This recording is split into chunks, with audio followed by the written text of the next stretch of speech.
Nigeria is blessed with natural resources, both on the surface of the earth and in the deepest of the sea.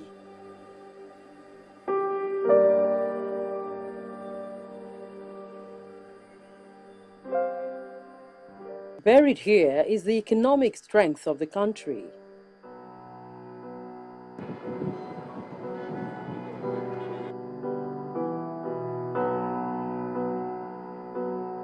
The country produces millions of barrels of crude oil on a daily basis, but loses so much through vandalism, crude theft, and illegal bunkering. This is according to the data released by the Nigerian National Petroleum Corporation, NNPC.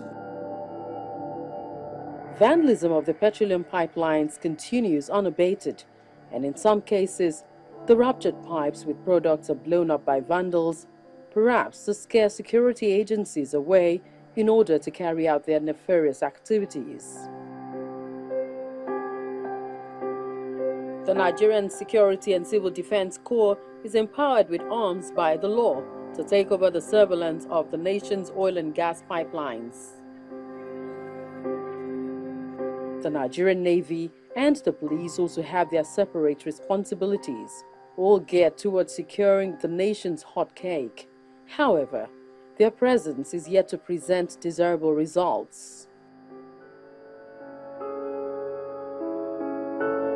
The deed is done.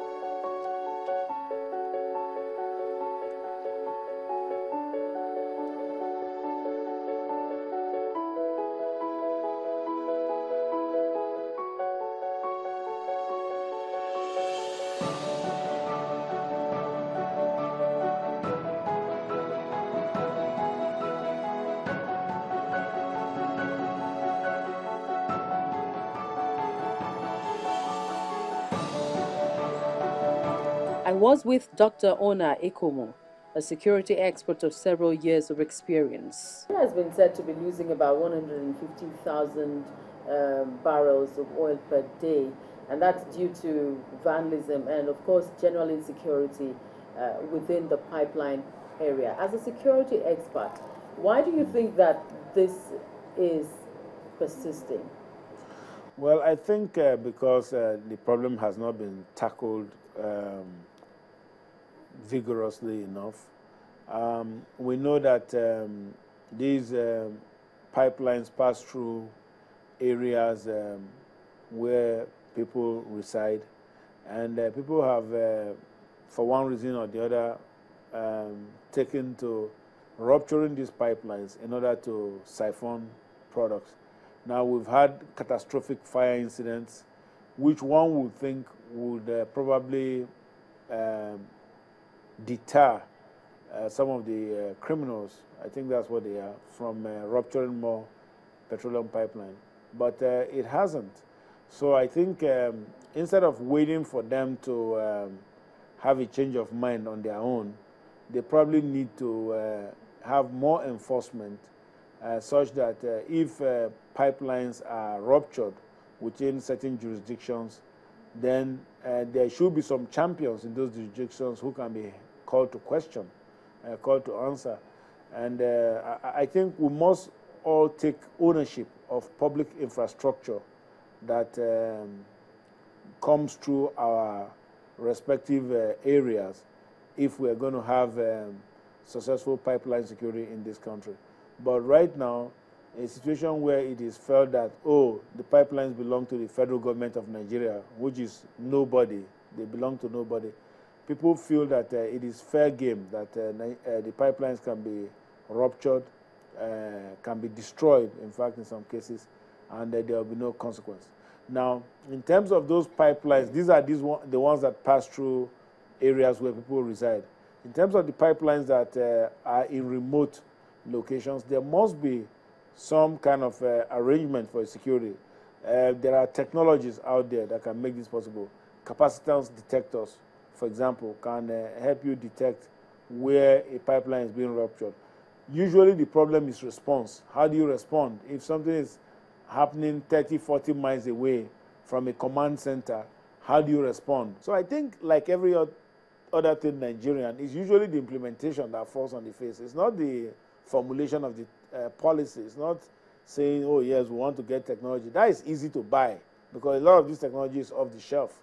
But it's to put it in there and you find one small government official somewhere who stands in the way of progress because he stands to gain. Now, you mentioned something very important, the response to even reports of leakages or breakages. The response is very miserable, it's extremely slow, and what most people say, particularly people who are affected, who live in communities that are affected, they say that the NNPC people, it's just an allegation, I don't have any proof of it, but they say that the NNPC people are involved in this thing because they apparently gain from it.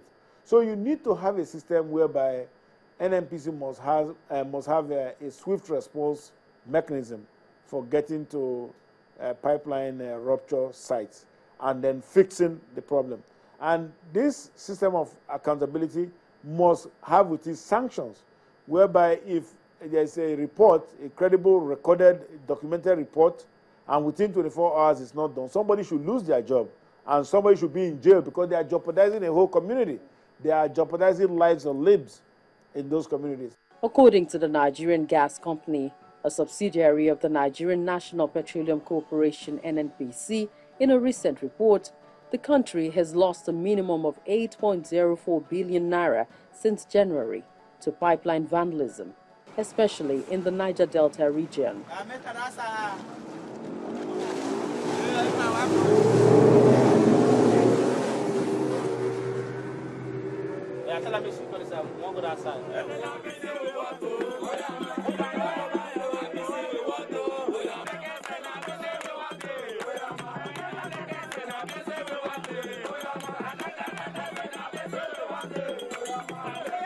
Now we have problem, we cannot fire our gas, our thermal plants because the pipeline thieves are drilling gas pipelines too. They think that there's fuel in there. And you know, what I've feared most about gas being piped around this country is that the day a gas pipeline fire erupts, you think petrol is bad, you've not seen gas kill people. You know, it will melt whole villages, everything on this path until it stops, you know, until it runs out. So that is even far more devastating than petrol fires. Few weeks before the Goodluck Jonathan administration rounded up, a memo from the presidency directed a few Niger Delta ex-militants to take over the Nigerian waterways and oil pipeline protection from the police and the Nigerian Security and Civil Defense Corps (NSCDC).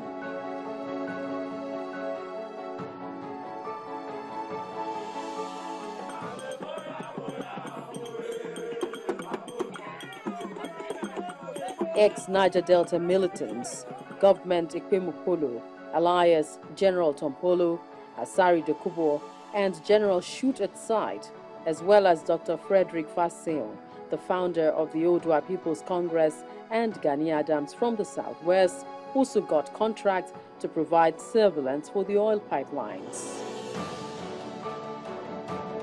The areas of control are namely Egbe's Security River 1 in Bayelsa, Gallery Security takes charge from Mosimi to Ore. Close Body Protection looks after Edo State, Adex Energy Security in Rivers State, Donix Global Concept takes over Lagos and Ogun, Oil Facility Surveillance in Delta State, and New Age Global Security monitors Mosimi in Ibadan. However, the 3-month-old contract, which began in March 2015, may have expired. The coordinator of the Odua People's Congress is one of the beneficiaries of the contract. Your fold was given the opportunity to man the surveillance of some of the oil and gas pipelines and waterways, particularly between Lagos and Ogun State. Can you tell us about that contract? We proposed for the contract 2.5 years ago. And finally, the NNPC sent a message to my own company, Donis Global Concept, through a consultant, Mr. Kunle Odusheso. They came to my office that our proposal to secure the pipeline have been approved. We started the job in March 15, and the expiration of the job was June 15. What they said is that that 3 months was a duration to assess our performance. That if we perform very well, they will renew the contract. And thank God we have been given that kind of opportunity. You know, when you are talking of a local people to secure a content in Nigeria, it's always been successful than someone who did not live in that area. I'm not saying Nigerian security agency did not do their best, but our own is quite different because the community attests to our performance, not only by securing the pipeline, by giving them an advantage over the insecurity that happened through the activities of the vandals, even through some criminals who did not even involve in the vandals that parade in their own areas. And sometimes security is not about your equipment you have. Sometimes it's not about training. Security is about sincerity. When you equip your agency and you give them funds without sincerity, they will even open door for criminals to commit havoc in that destination or in that jurisdiction. As a matter of fact, we successfully deliver about 11 vehicles to Mosimi PPNC headquarters in Southwest. And we deliver more than 200 jerrycans, especially when there was a fuel scarcity. The same thing in Atlas Cove. A lot of people were being apprehended. And in Ishagamu Axis, we apprehended trailers who have started loading from the pipeline. We apprehended the driver, fled away, and we apprehended the vehicle and we drove it to the Mosimi. And in Wariwa, many people were being arrested. It got to a state that the Mosimi was telling us that they don't have a space to park the vehicles.